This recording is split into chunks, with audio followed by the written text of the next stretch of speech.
I never thought I'd end up working the night shift at a grocery store.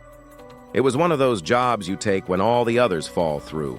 Not glamorous, barely tolerable, but just enough to cover rent and instant ramen. I'd been job hunting for weeks.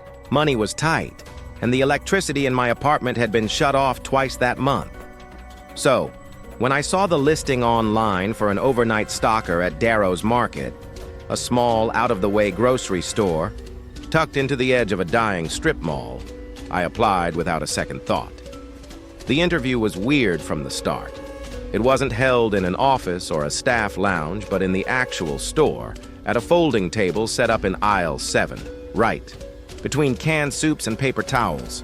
The manager, a gaunt man named Mr. Grayson, sat across from me with a clipboard, blinking slowly like he hadn't slept in a year. His eyes were a pale gray and somehow too wide, like he was always surprised. "You understand this is a night shift position," he said without preamble. "Hours are from 10 p.m. to 6 a.m., 5 nights a week.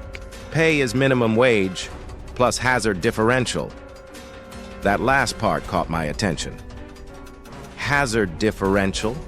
He paused, tapping the end of his pen against the clipboard. "It's standard for overnight shifts in certain conditions.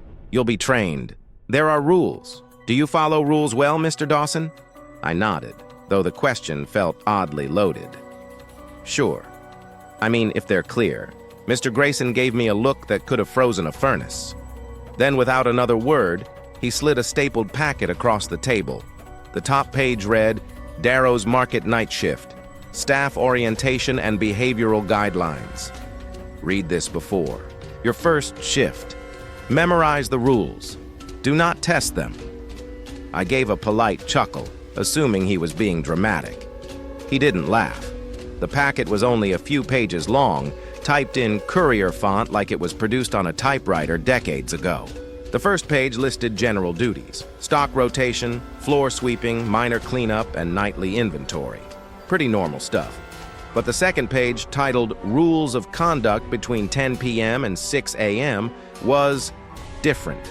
Never unlock the meat. Freezer. It is not broken. It is not for you. If you hear someone whisper your name from aisle 12, ignore it.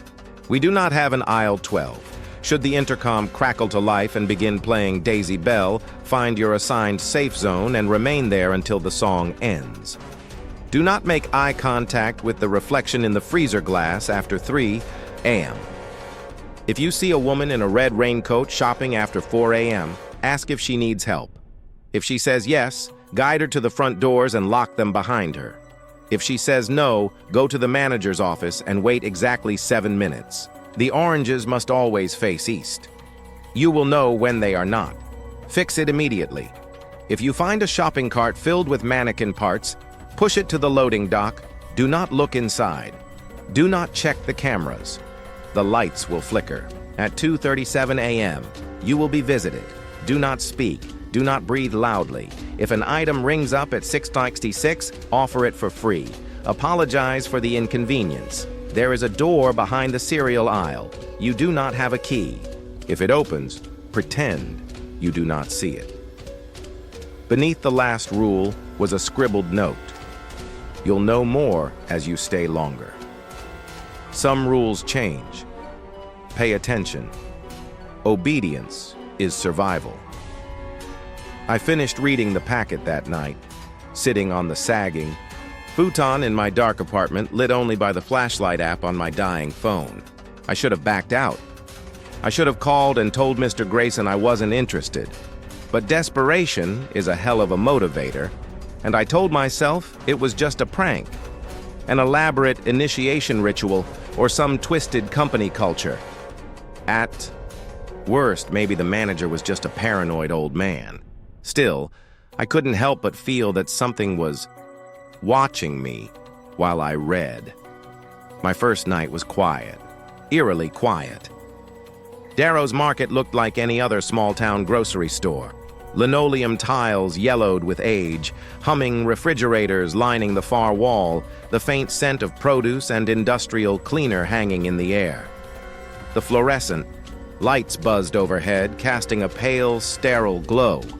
I clocked in at 9:59 p.m. sharp. Mr. Grayson was already waiting near the employee break room, staring at a clipboard, muttering to himself. "You read the rules?" he asked without looking up. I nodded.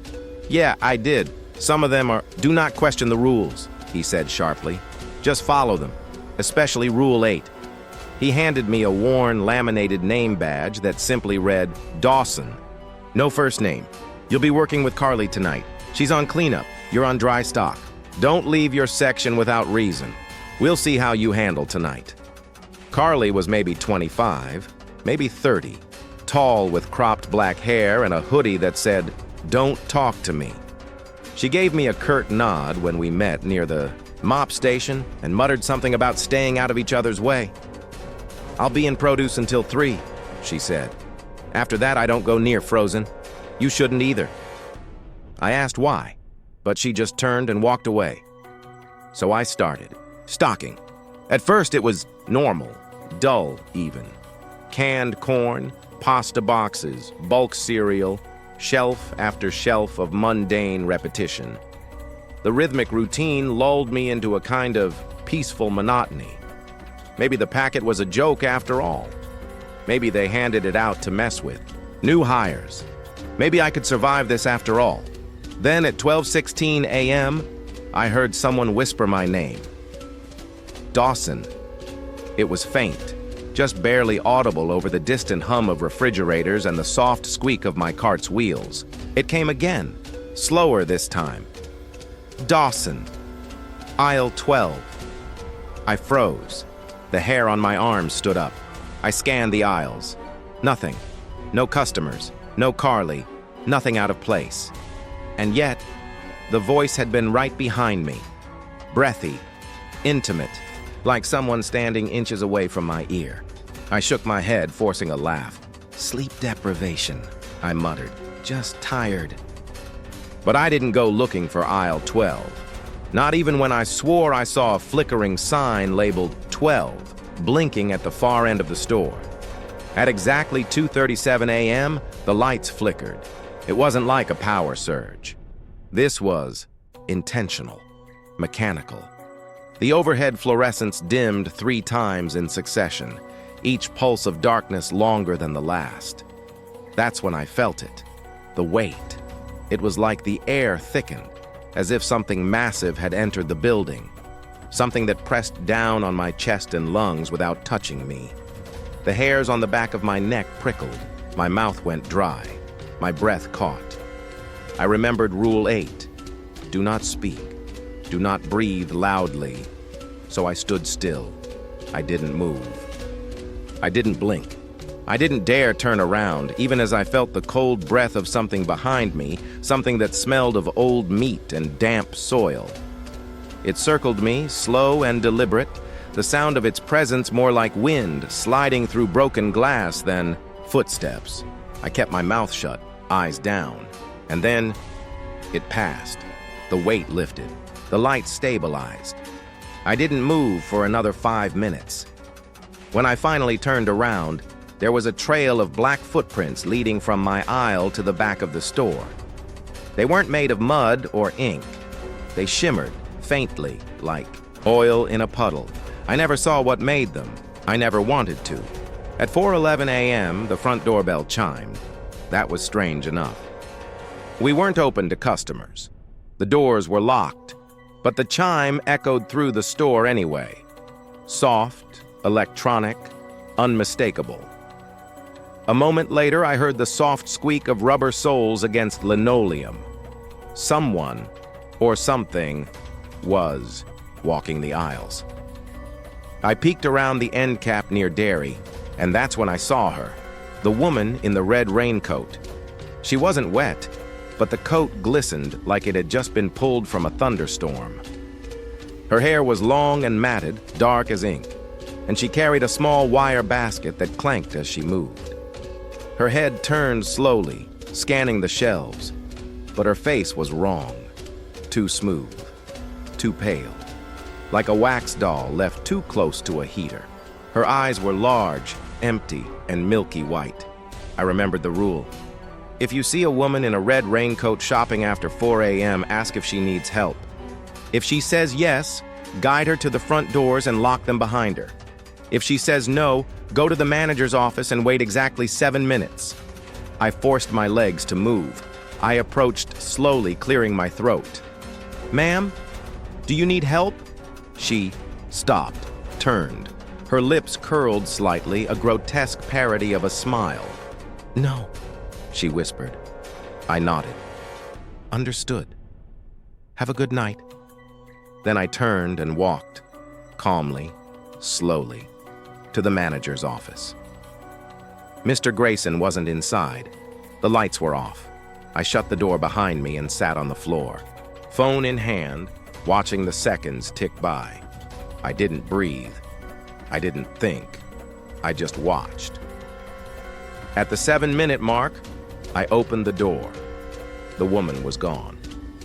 But in the frozen food section, the glass was fogged from the inside. Handprints smeared across every door. When the sun rose that morning, I didn't feel relief. I felt dread, like something had only just begun. Mr. Grayson didn't speak when I clocked out. He just nodded once, stiffly, and returned to sorting paperwork in the office like nothing at all had happened.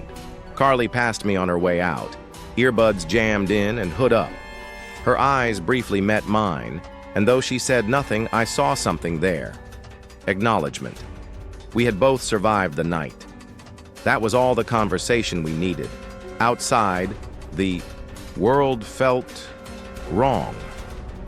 The air smelled different. I couldn't describe it, not really. Like something sterile had leaked into the sky. Even the light seemed paler, diluted.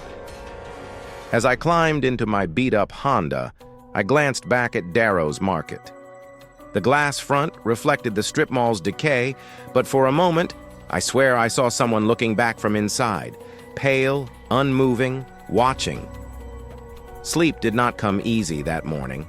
Every time I closed my eyes, I imagined aisles rearranging themselves in the dark.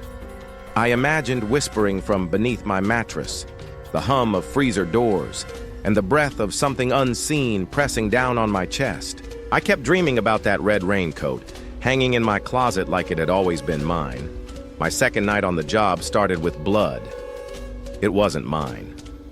When I arrived at 9:55 p.m., Carly was already inside, pale and shaking, sitting just outside, the break room.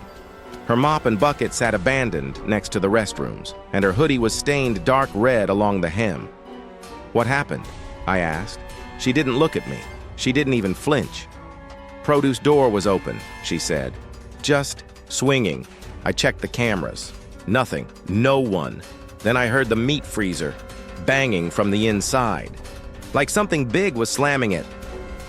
I glanced toward the rear of the store. The meat freezer was sealed with a keypad and a thick latch that hadn't budged during my shift. "You opened it?" Her lips parted just enough to whisper, "I'm not that stupid." I waited, unsure of what to say. Eventually, Mr. Grayson emerged from the office with a bucket of lemon-scented bleach and an industrial mop. He didn't ask questions. He didn't scold her. He just mopped silently, face unreadable. Later that night, around 1 a.m., I passed that same mop bucket in aisle 4, and there was a handprint on the tile. Small, bloody, as if someone had crawled out of the ground. That night, I started noticing patterns. Things most people wouldn't catch. The carts near the entrance were always perfectly aligned at 3:03 a.m. No matter how chaotic the night had been, no matter how scattered they were during my rounds, at that exact time they stood upright in a single line facing the exit. I once tried messing them up on purpose just to see, knocked them around, even wheeled one behind the register. But when the hour came, they were back, standing perfectly still, silent. The oranges were another thing. Rule 6, the one about facing them east, not a metaphor. There was a small compass, nailed under the produce counter. A sticker next to it read, "Don't turn your back to the sun." I thought it was some motivational thing at first. But at 2:15 a.m., I passed the fruit aisle and saw every single orange had rolled slightly, not off the shelves, just rotated, as if something had walked by and gently turned them, aligning their little navel scars in the wrong direction. I corrected them immediately. I don't know why. Instinct, maybe. But when I finished, I heard breathing. Deep, steady, just inches behind me. I turned around, but there was nothing there. Only silence and citrus. By my 5th night, the rules stopped feeling like guidelines. They were survival mechanisms. And the market itself felt alive, in ways I couldn't put into words. The building shifted subtly during the night, as if adjusting to the presence of us inside. Sometimes I'd walk down aisle 9 and find it, twice as long as before. Or I'd pass a freezer I swear wasn't there 10 minutes earlier. The soda machine near the loading dock began whispering prayers in a language I didn't recognize. One night, I walked into the break room to find Carly sitting at the table, scribbling in a notebook. The pages were filled with symbols. Some looked like crude runes, others like claw marks or scratches. She didn't even look up as she said, "It remembers who you are, you know. The store. Once it sees you, it doesn't forget." "What does it want?" I asked. She tapped her pen, nervously against the table. "Obedience, routine, worship maybe? I don't know. But don't break the rules, Dawson. Don't even bend them." I nodded. "You've been here a while, huh?" She gave a bitter chuckle. "Too long. Things escalated on my 7th night. It started with the intercom. Around 3:33 a.m., it crackled to life with a burst of static, and then began playing a soft, warped version of Daisy Bell. Rule 3. I sprinted to the break room, my designated safe zone, heart pounding. The music was off-key, too slow, like it was dragging itself forward note by note. Halfway through the chorus, the store began to shake. Not an earthquake, more like a pulse, like something breathing under the foundation. I held my breath, crouched beneath the table, then I saw the shadow pass by the door. It wasn't human. It had too many arms. I didn't move until the song ended. When I emerged, every aisle had changed. The store was bigger, vast. The ceiling stretched impossibly high. The fluorescent lights had turned orange like sunset filtered through a nightmare. And there, near frozen foods, stood a man in a suit made of butcher paper. His eyes were blank receipts.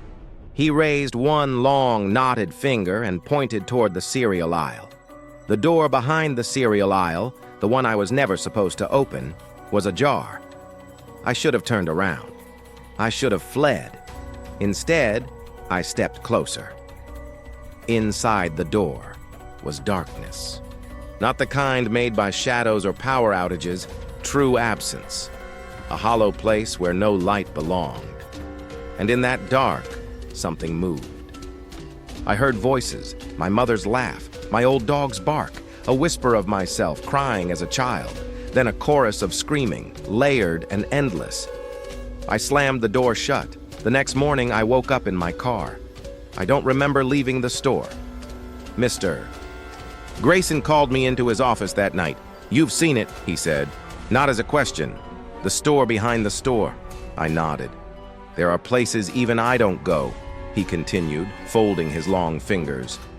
"Corridors that weren't built but grew.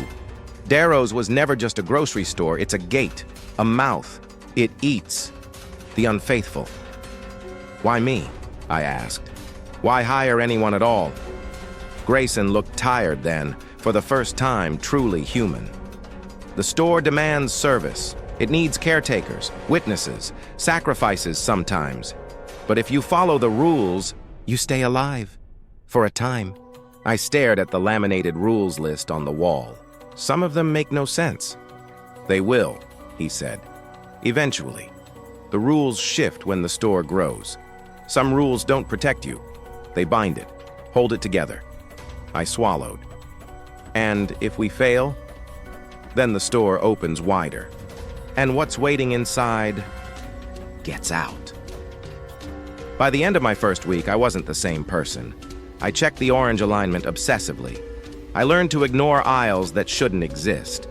I covered the mirrors in the freezer aisle with old sheets from the stock room. I stopped using the bathroom after midnight. It had too many reflections, and I stopped asking questions. Every answer just made things worse.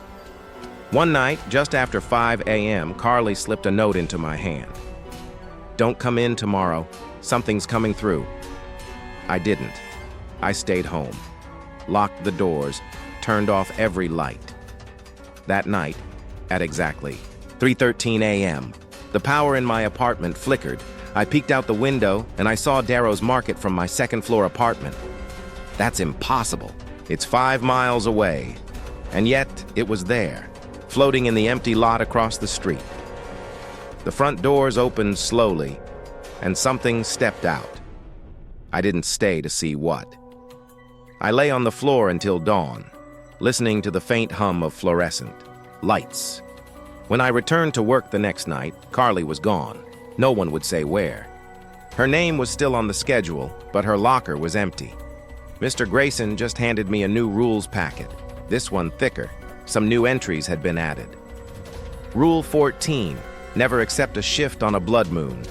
Rule 15, if you find your own face on a missing poster, clock out immediately and never return. Rule 16, do not go looking for Carly. I folded the packet slowly. The break room radio crackled behind me. Daisy, give me your answer. The night Carly didn't show up was the night everything began to unravel. I stood by the lockers for a long time, staring at hers. Number 9. Its beige door hung open just slightly, swinging back and forth with the slow wheeze of worn-out hinges. The inside was completely bare. No hoodie, no crumpled notebook filled with scribbled sigils. Just a faint sour smell, like rain on hot concrete. It reminded me of something buried. "She's not coming back," said Mr. Grayson as he passed by, voice emotionless. I turned to ask what he meant, but he was already gone, retreating into his office like a ghost dissolving into the walls. I couldn't tell if he meant Carly had quit or something else. The new rule packet, still folded in my back pocket, seemed to suggest the latter. Rule 16, do not go looking for Carly. I'd read that rule a dozen times since receiving it the night before, turning the words over in my mind like a riddle. What would happen if I did look for her? What happened to people who broke the rules in ways that didn't get them killed, but erased? But I knew better than to ask those kinds of questions out loud now. The store felt different that night. Darrow's Market had always had an unnatural hum to it, a subtle vibration under your feet, like you were walking atop something ancient and slumbering. But now it felt awake, as if something had opened its eyes inside the foundation. The fluorescent lights buzzed louder than usual, a flickering cascade of white fireflies that seemed to stutter and pulse in sync with my heartbeat. I started my shift like always, clocked in, took a quick inventory of the aisles, checked the cooler temps, straightened the carts, which of course were already lined up perfectly. The routine had become a ritual now, a set of sacred movements that kept the unknown at bay. But then I saw the girl. She was standing at the far end of aisle 7, just beyond the cereal. Pale, barefoot, dressed in an old-fashioned nightgown stained with something dark. Her hair hung like wet rope down her face, and her eyes were wide, so wide they looked painted on, and she was staring directly at me. I froze. My first instinct was to blink hard, assuming she was a trick of the light. But when I opened my eyes, she was still there, closer now, a few feet down the aisle, her head tilted slightly to one side. "Can I help you?" I asked, voice cracking. She didn't respond. Instead, she turned, slow and stiff, and pointed toward the freezer section. I didn't follow. I bolted straight to the break room, slammed the door, and flipped the deadbolt.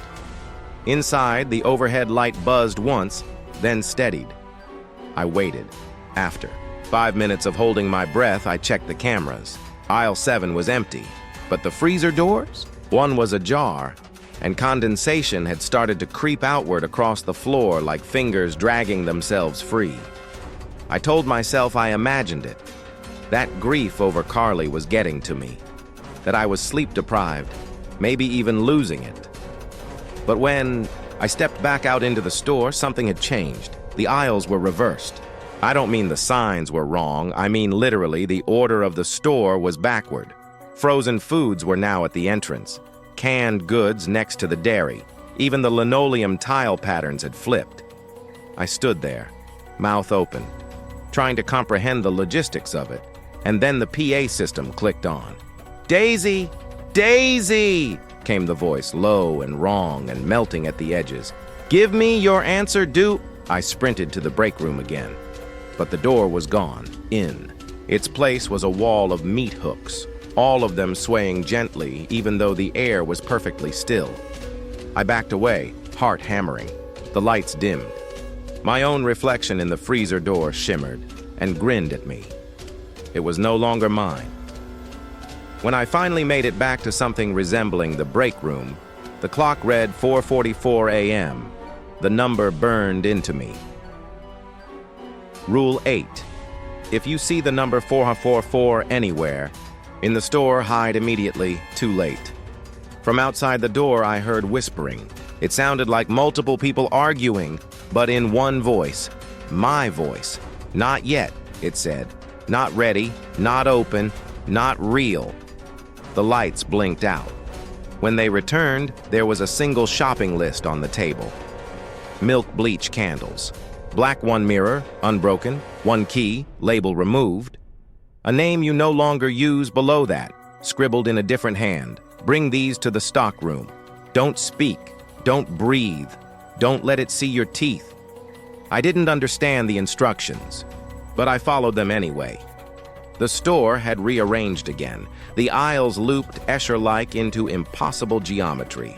I walked for what felt like miles, pushing a cart that seemed heavier with each item I added.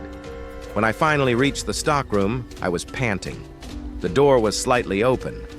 Inside, the lights were dim. Shadows clung to the edges of the walls like they were stitched there. In the center of the room was a shape, a tall, thin silhouette with arms too long, fingers grazing the concrete. It didn't move. It didn't speak. I set the items down carefully. Then I turned to leave. It whispered behind me. "Where's your name, little clerk?" I didn't answer. Its voice became thunder, splitting through my skull. "Where is the name you no longer use?" I bit my tongue, hard enough to taste blood. Then a hand, cold and dry as old paper, brushed my shoulder. "You'll be back," it said. "They always are." The next morning, I found a note taped to the inside of my windshield. In Carly's handwriting, I broke Rule 12. I asked what was behind the cereal door. It lied, but not entirely. "Dawson, there's no way out, but there might be a way deeper, and that's where the truth is. Come find me. When you're ready." At the bottom of the note was a drawing, a symbol I'd seen in her notebook. It looked like an eye with a key for a pupil and a barcode running beneath it. That night, when I returned for my shift, the break room clock was gone. In its place, scratched into the wall in jagged, uneven gouges, was the same symbol. The store wanted me to look, to go. The rest of that shift passed in a haze of paranoia. I didn't see the girl again, but the feeling of being watched grew stronger. At one point, I caught my reflection in a freezer door whispering to itself. When I leaned closer, it stopped and grinned. Rule 17. If your reflection moves independently, cover the glass and do not make eye contact. I added that rule myself. The original list was too short anyway. At 2:59 a.m., I stood in front of the cereal aisle. At 3 cow, I opened the forbidden door. This time, the darkness behind it wasn't absolute. It was lit faintly by rows of candles. black wax, burning without flame. I stepped inside, and I entered another version of the store. This one was older, dustier, like a memory.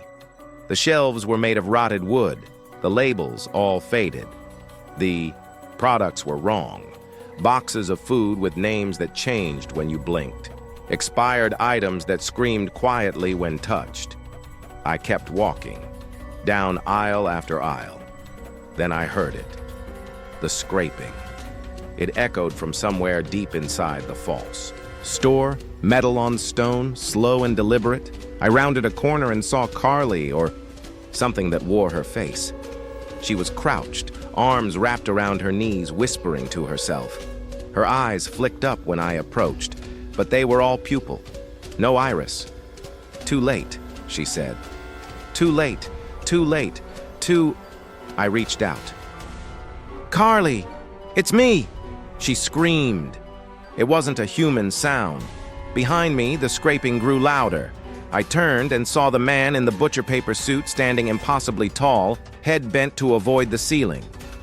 His fingers were scissors. His mouth was a sealed zipper. He raised a hand. I ran. I don't know how I got out. One moment I was sprinting through collapsing shelves. The next I was back in the real store, panting, bleeding from my nose, hands trembling.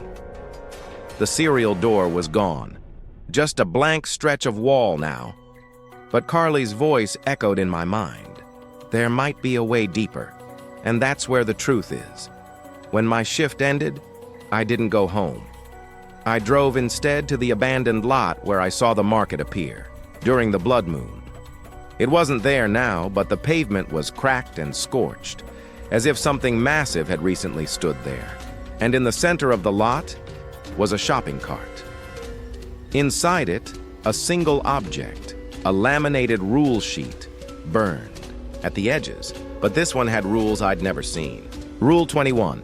If your shift ends but you still feel watched, clock back in. You never left. Rule 22. There is a 13th aisle. You can only find it by forgetting your own name. Rule 23. Carly isn't lost. She was taken, and she left the door open. At the very bottom, scrawled in smeared red ink, "Welcome to the second layer, Dawson. Keep the lights on. Don't trust the manager."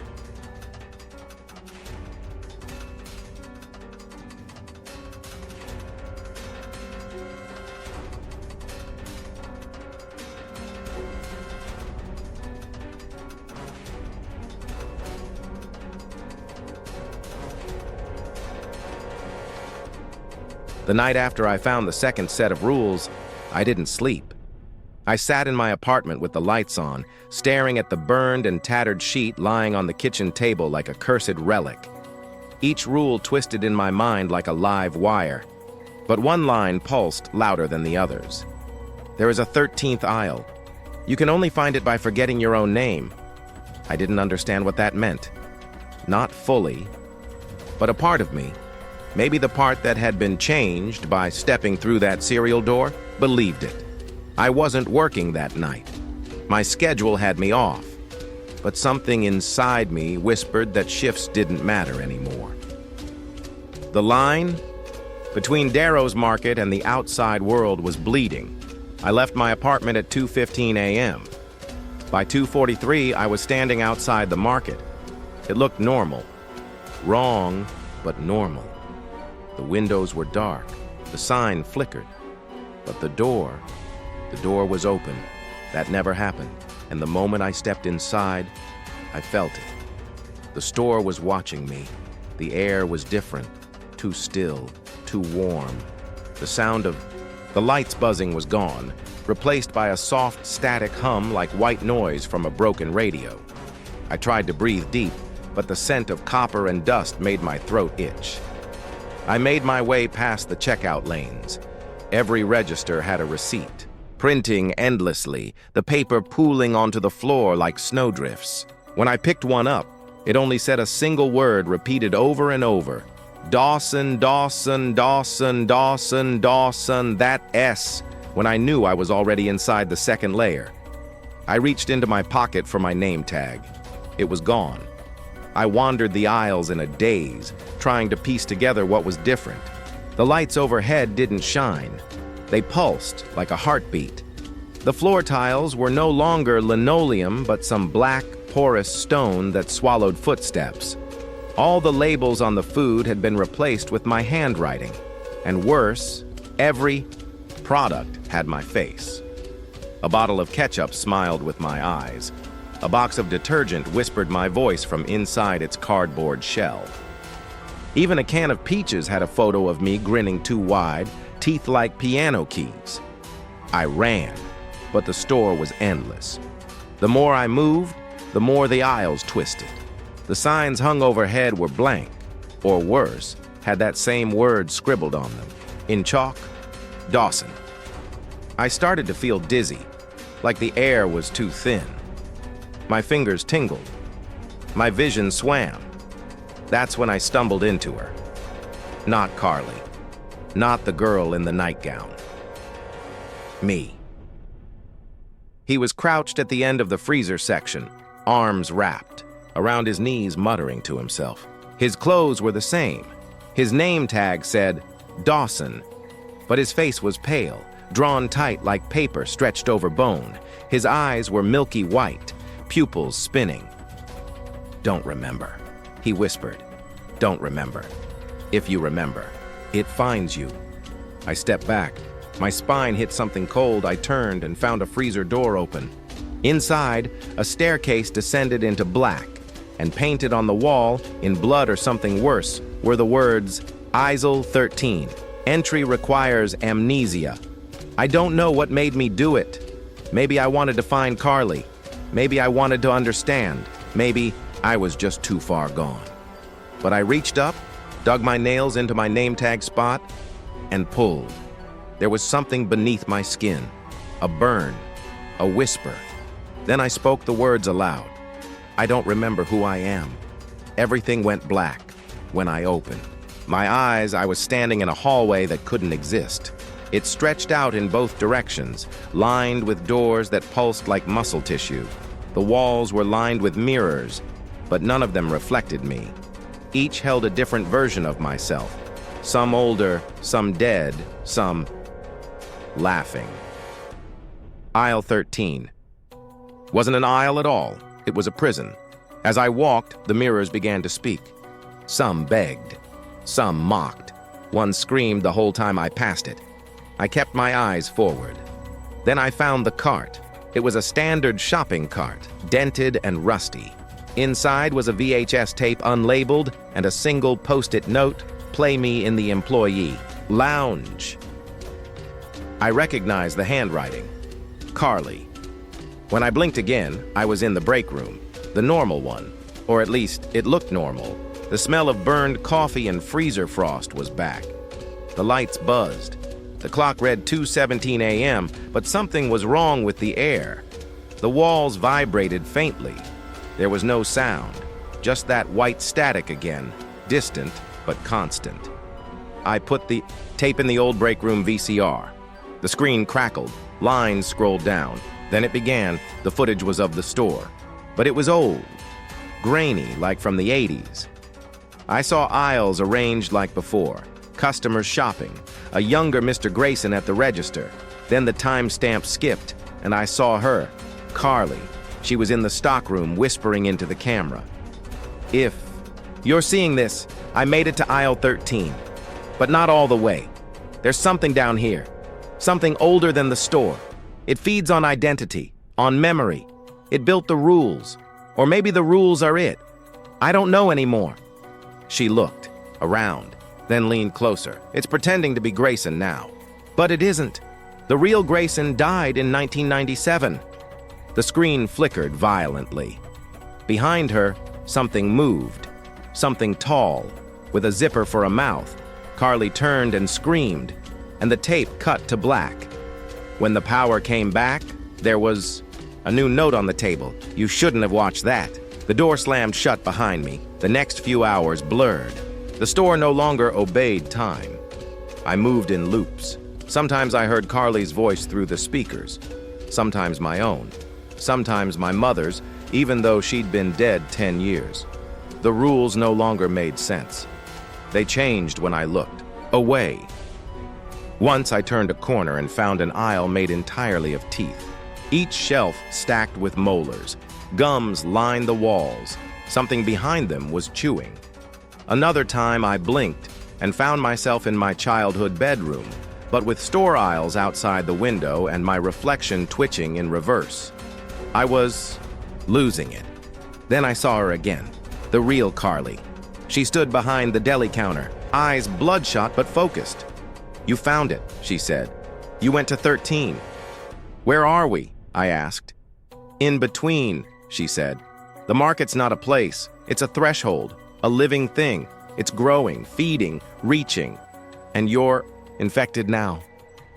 I felt sick. "Can we stop it?" She hesitated, then handed me something, a rule book. But this one was handwritten, pages and pages in her scribbled handwriting. It began with Rule 1. If you want to kill the market, you have to become its manager. The rule book Carly handed me was unlike anything I'd ever seen. Every page bled ink like it had been written with veins instead of pens.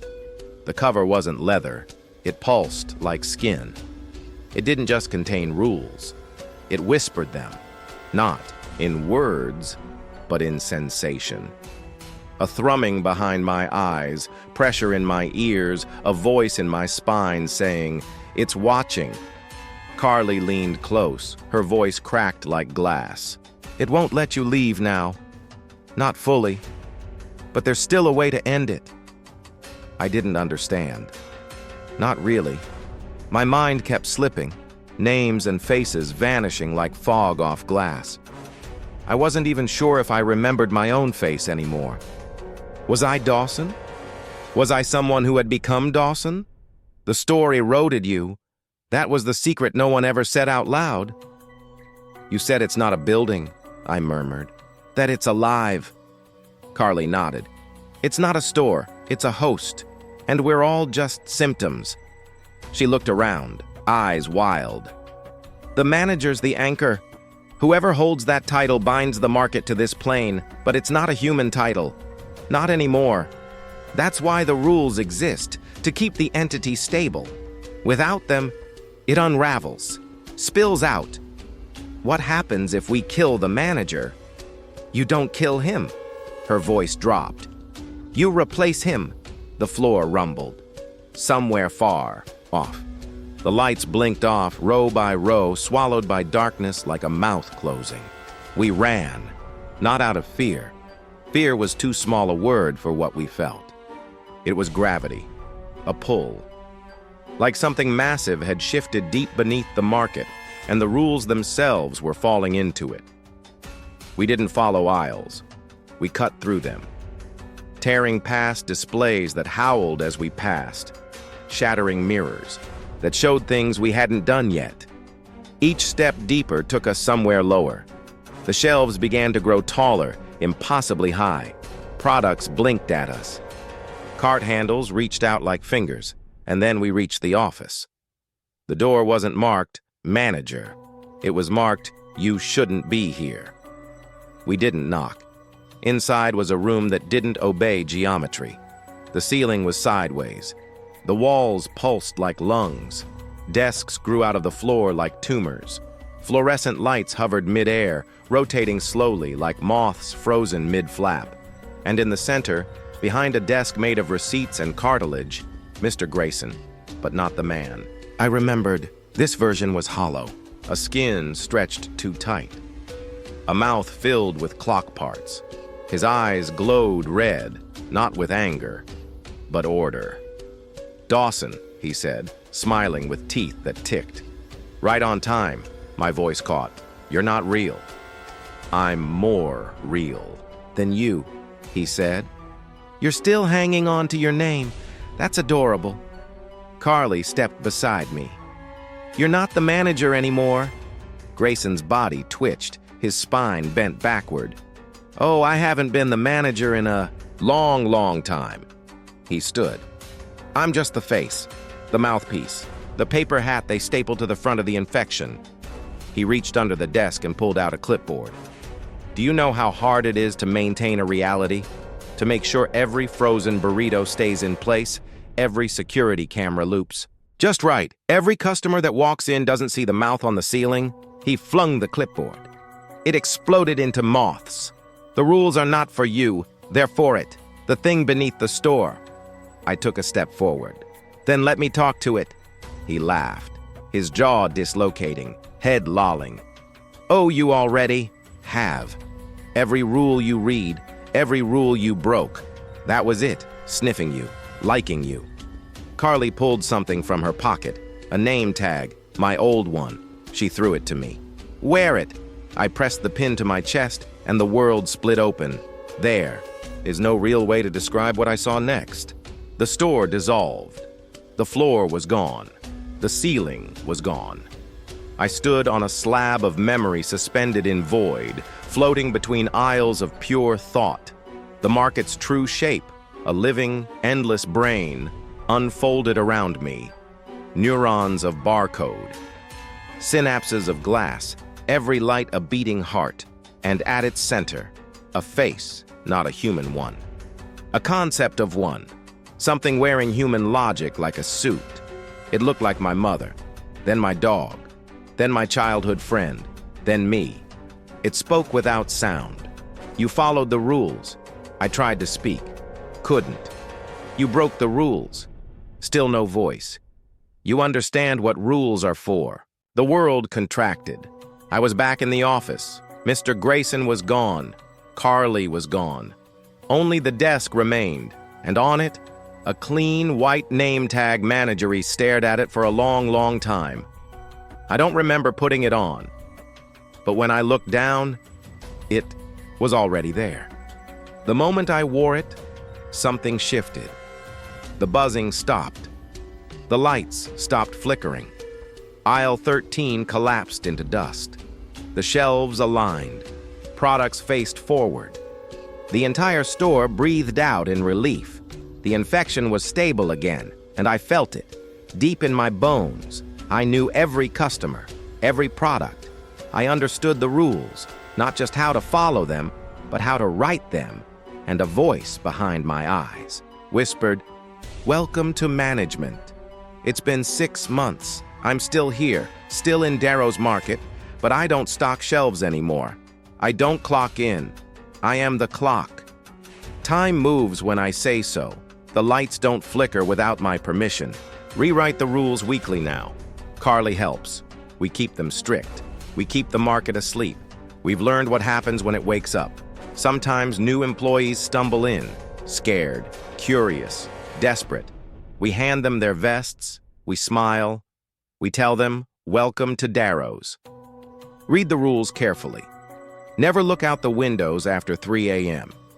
And when they ask who the manager is, we just say, he's always been here. But we don't show them the back office. We don't tell them what it cost me. Because some rules aren't printed on paper. Some rules are written in blood.